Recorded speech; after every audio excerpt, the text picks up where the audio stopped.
Ja, god dagen. Brått i skriften i dag som for ikke at fra Markus, så er evangelium, og det er kapittel 20, og versene 13 til 16.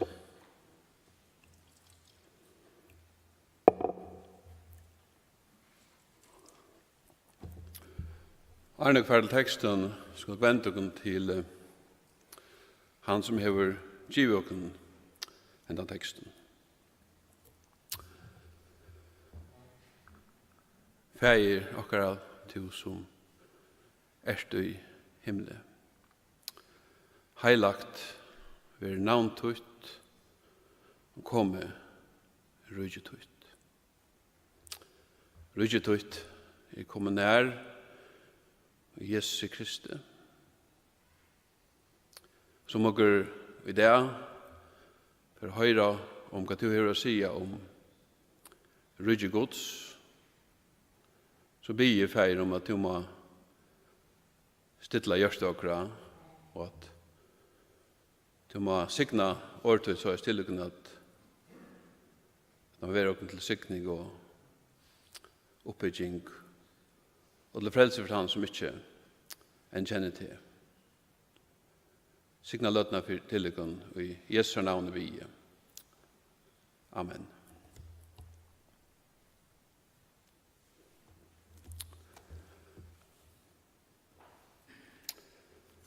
Ja.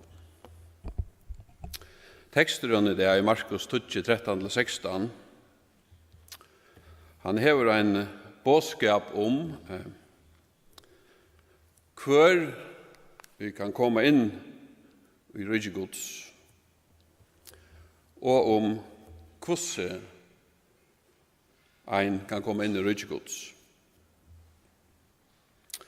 I samband med hvor kan komme, så husker jeg at om to kanskje er inn i det, eller som lyr av, kanskje husker dette om to har noen mulighet å komme inn i rydgegods. Det er som halda seg vera, eller ikke halda seg vera verdian. Kanskje tog det ferdig og langt av lei, eller en hver årsøk. Det er aldri ikke at de må ha nega mulighet for å kunne komme inn i rydgegods. Det er alltid at Jesus ikke kan ha ahoa i teimen. Men du skal vite at Jesus hever en og medtalja står han ahoa, og han innskjer at fauna til. Det er just han oververdige som hever muligga å komme inn i rydgegods. Drangel som er av lavur, eller hever av luttland tuttning for Jesus, ønsken. Her at motor det at han verdige som ikke kan komme inn i rydgegods. Så om det nekar som helst vil være verdige å komme inn i rydgegods, så er dette en avværing fra åregods.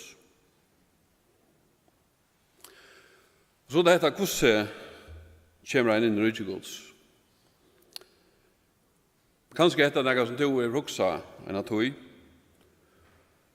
Kanskje langa tog. Jeg har fyllt nok til her. Hva skal til for det kan være godtidsen av Jesus i en av det? Dette er ikke viser i kanskje. Hørte fra en person som alt sitt liv har iva om hvordan det får å være. Da han en av det kom og standa framfor i gode. Hesen var kommet til det støvet, eller helt at det var ok, eller nok, og han bare vært han som han var.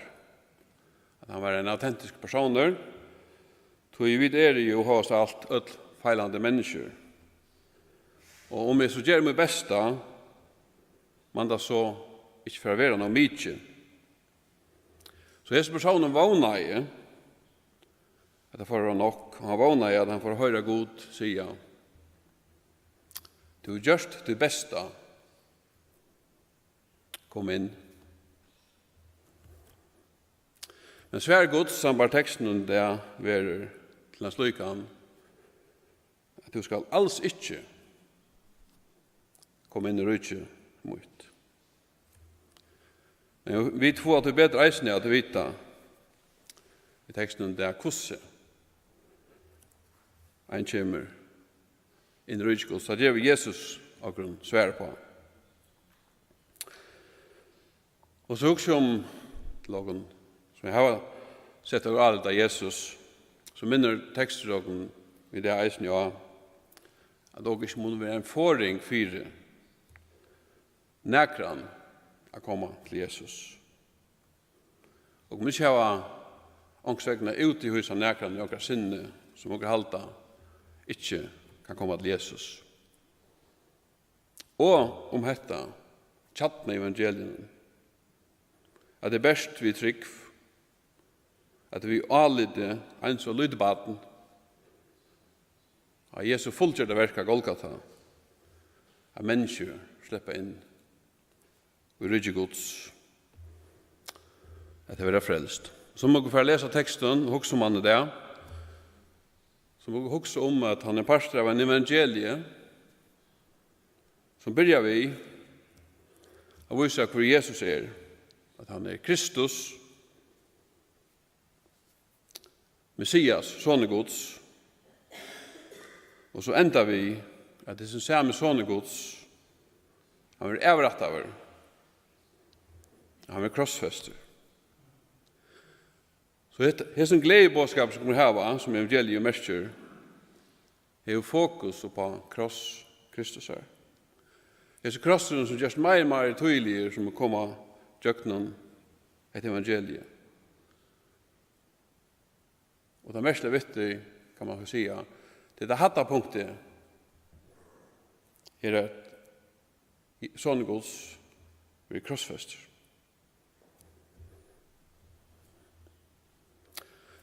Skriftsprådet som krever det er part av hessen gledebådskapen som peker av Jesus krossfestan.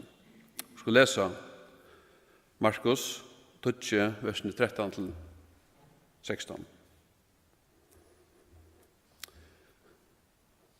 De var småbøten til hans herre, for han skulle nema vidt deg. Men lærersvennerne hadde etheimen i bordet. Da Jesus sa til hver han reier og sier vidt her, lette henne små bøten komme til moen, for et heimen ikke. Til rødjegods har slykken til. Sannelig sier tikkun, da han ikke teker imot rødjegods ens og lydebaden, skal alls ikke komme inn ut til. Så tok han til i faunen, lei hendene av til og siknaie til.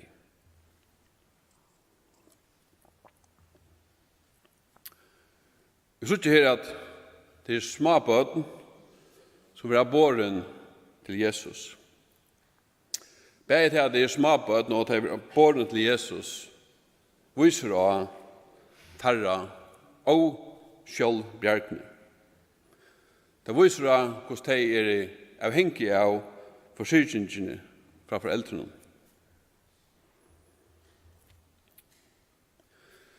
Men det viser også at de kommer til Jesus, og for Jesus skal nemme ut deg. Det var ikke noe som var ovanligt ta døven.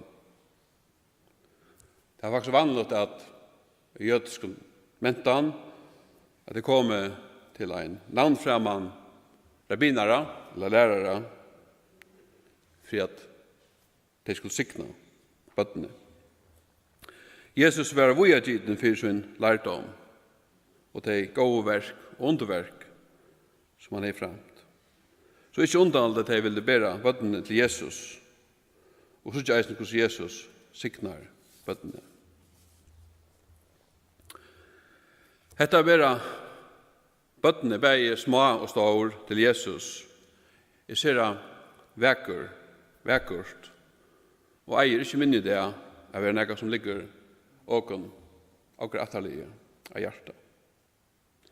Så også om hvordan kunne dere bære de små bøttene til Jesus. Jeg tykker at Rombrevet kapitel 20, vers 13 og 14, lyser til vel. Det minner dere nå av dette. At hvert han i kallar av navn Herrens skal være frelster. Og så heldur Orkos fram og sier, hvordan skulle de nå kalla at han så det ikke kom til tryggva? Hvordan skulle de tryggva at han det ikke har hørt om? Og hvordan skulle de høyra og tar omkring som predikar? Det første som kanskje kommer dere til hoksen her, sundagsskolen. Som en av medan tøyande parter av å bære bøtten til Jesus. Og leven er altså repta. Et annet ser at tøyande mat jeg bære bøtten til Jesus å leie til de evangeliske møtene som vil ha hilden. Her bøtten jeg kan tale sang kom og høre om denne gledebåskapen som leie til Jesus. For mot egna vidkommande var det evangeliske møtene avtjørende fire og inne møte Jesus. Ta også at det som nok mest tydninga mykje, og jeg ikke nok det vi praktiserer det, at bøtten vi har lett til Jesus hjemme ved hus. Her får eldre rekkelig å lære bøtten om Jesus i røre gods. Og så kunne det så sammen vi som etbore være vittnesbord om hvor Jesus er. Hetta vil føre sykning Jesus visser til disse bøtten. Og vite at han velger sykningen som Jesus drever av et liv vi trykker på hans fullgjørende verk av Golgata. Så leser jeg her at underlige kanskje at lærersvennerne hadde et timen og bor til Jesus. Nå hvis lærersvennerne har ikke ilt i hoa. Tar han det hjelpa Jesus. Tar han det halvt til seg mer oppetøyelige eller overtige så trångte seg at Jesus halde den borster. Og hovast bøtten ta, og til å få bøtten var tydninga mykje. Så den verleir ikke at bøtten, og særlig små bøtten, var sera nyalige av de sosiale stiene. Det hadde ikke nødvendig ekne rettende, men var tenkt av foreldrene. Så lærer han hilser gjøre rett, ved at ikke lede det for året gå mesteren. Han mer tøyende ting å tenke seg. Ja, helt det der. Det er ikke fæta enn hvor tjeneste Jesus er, og verlegene være. Og Markus 25 gjør en innblikk i hva tjeneste Jesus er. Som sier at menneskesønnen ikke kommer eller at andre tjeneste er, men at tjene og gjøre løs ut som løser det alt for mange.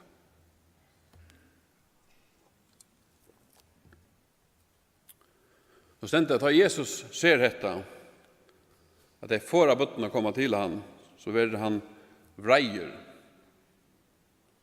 Jesus vil, man kan si, rukande over, og sier vitt her.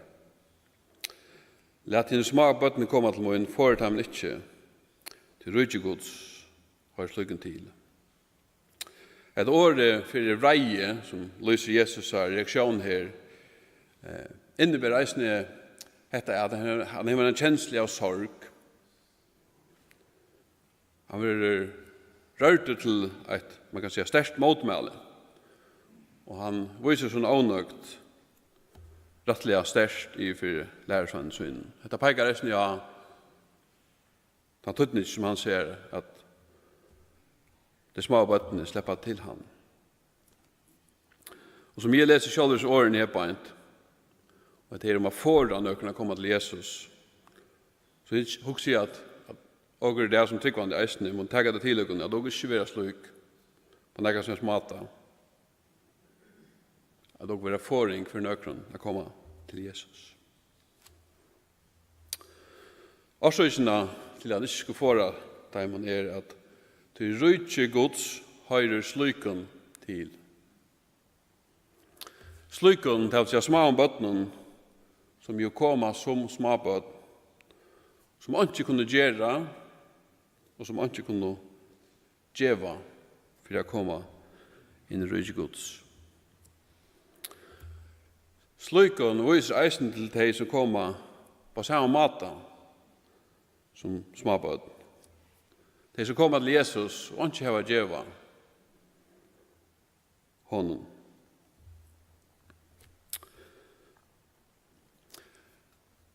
Guds rike er for mennesker som kommer som de er, og vi åpner hånden og tar mot det. Dette er noe som ene kvør er før og fire. Og dette er just det som er chatten i det hele, og det som det snurrer seg om. Rydde Guds just for de som ikke har å bjøre fram, og som ikke skammer seg å spørre Jesus.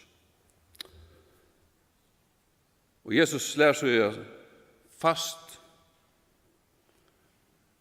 at det er ikke bare en måte å komme til Jesus, men det er eneste måte å komme til Jesus.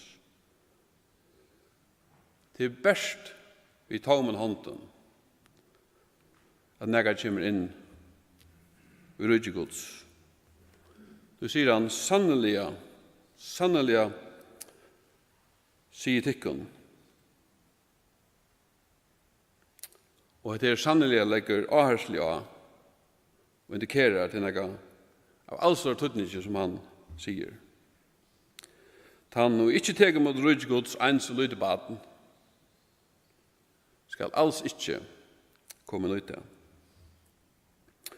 Som jeg nevnte så til at komme som ens og lydebaten viser at baten er fullkomlig avhengig av sine foreldre. Og på samme måte vil dere komme til god, fullkomlig avhengig av hvor han er.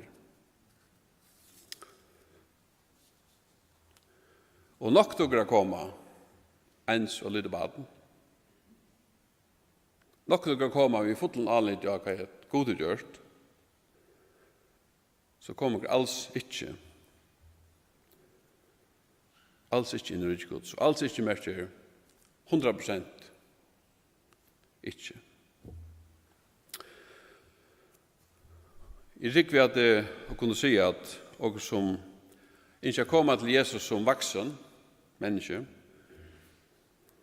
og vil jeg gjerne gjalta eller gjeve okkurt at det fire er nok takk imot det. Det er nesten som at dere ikke gjør en avtale vi god om dette å komme inn i himmelen. Og dette viser dere stoltleika ikke vil ta imot for ønske. Kanskje også at dere er grunnleggende gå som mennesker. Men dere gjerne har sin træt. Kanskje Jesus har sin eika og leven til dere.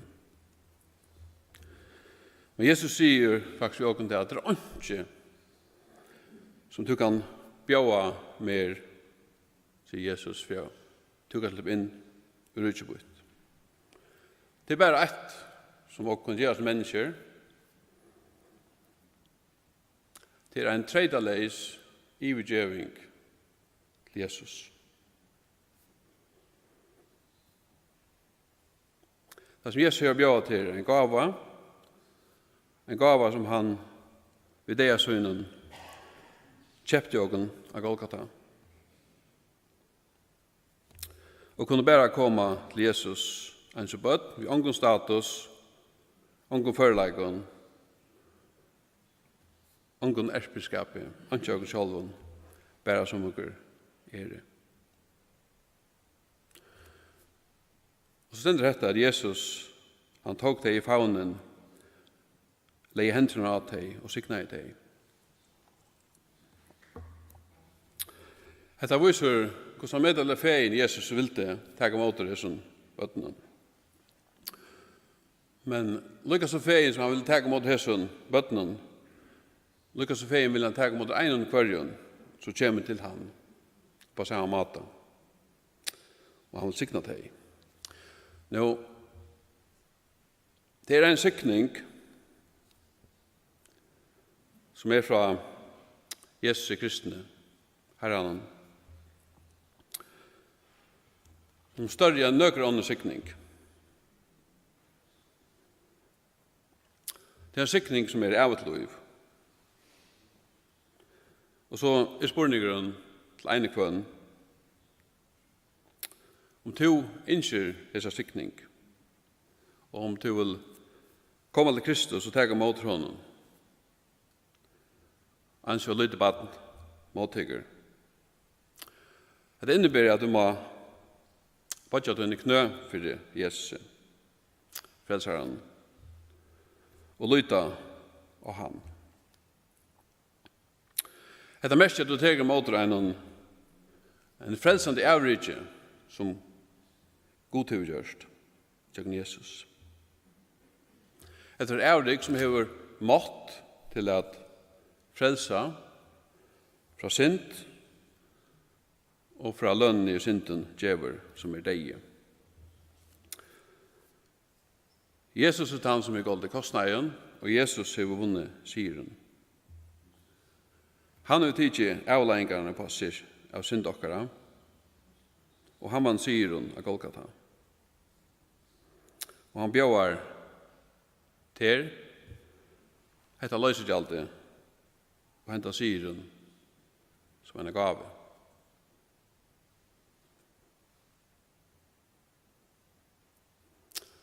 Vil du teka i måter hesen? Nå, maten at teka måter hese frelse fra gode vitrykv. Vitrykv ofta eller vi kvart lust som at henda toma hånden som teker imot gavene.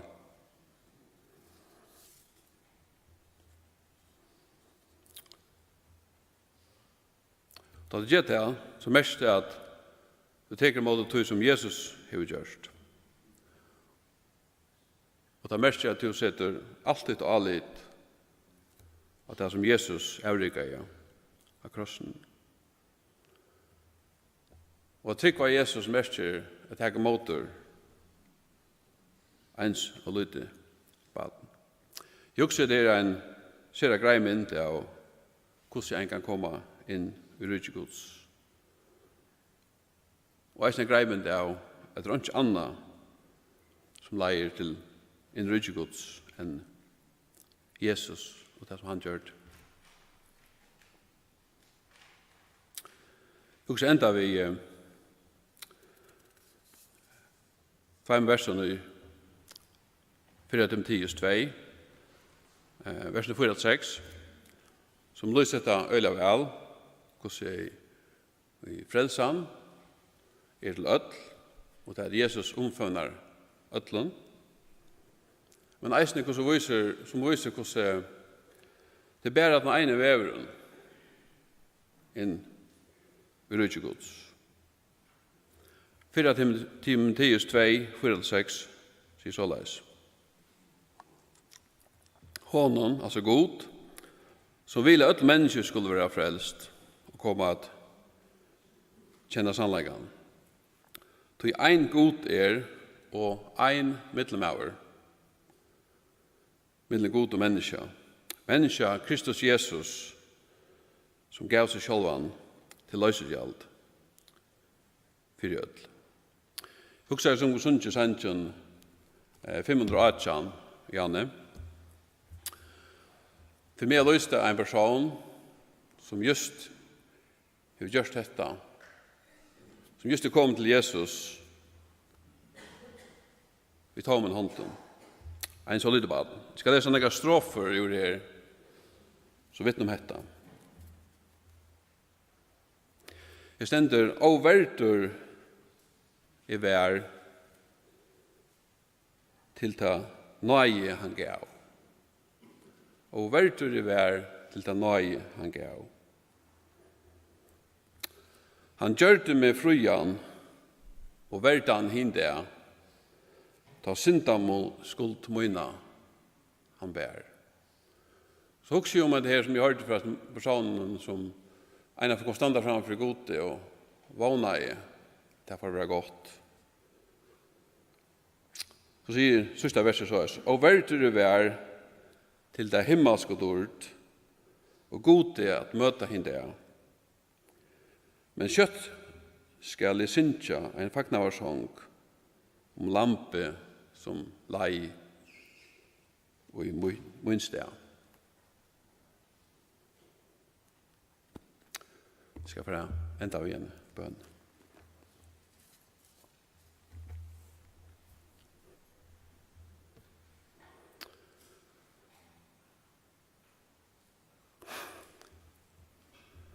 Herre, sier takk for året og takk for hvordan vel og greit du viser I året Herre, at du en god som elsker mennesker, og du en god som vunnet jo en frelse til å komme til tøyen. Du viser jo nøyla greit I året god, hvordan du kan komme til tøyen. Og eneste måte som vi kan komme til tøyen. Det gjøkken sånn til Jesus Kristus som leie døy I det Golgata. Og det just hetta at det eneste vever som eisen kan gjøre disse fotla visse om at kunne høre det til og ikke pjøst at ivast om hvordan det er henne ene av det han tog standa framfor til. Du kan ha ikke annet forsvar enn sånn tog en Jesus Kristus krossfester fyrir åken. Signa kun einstakann som her der, og som løyer av, og alle familiene som ombord tjøkken til. Det blir jo om Jesu navn. Amen.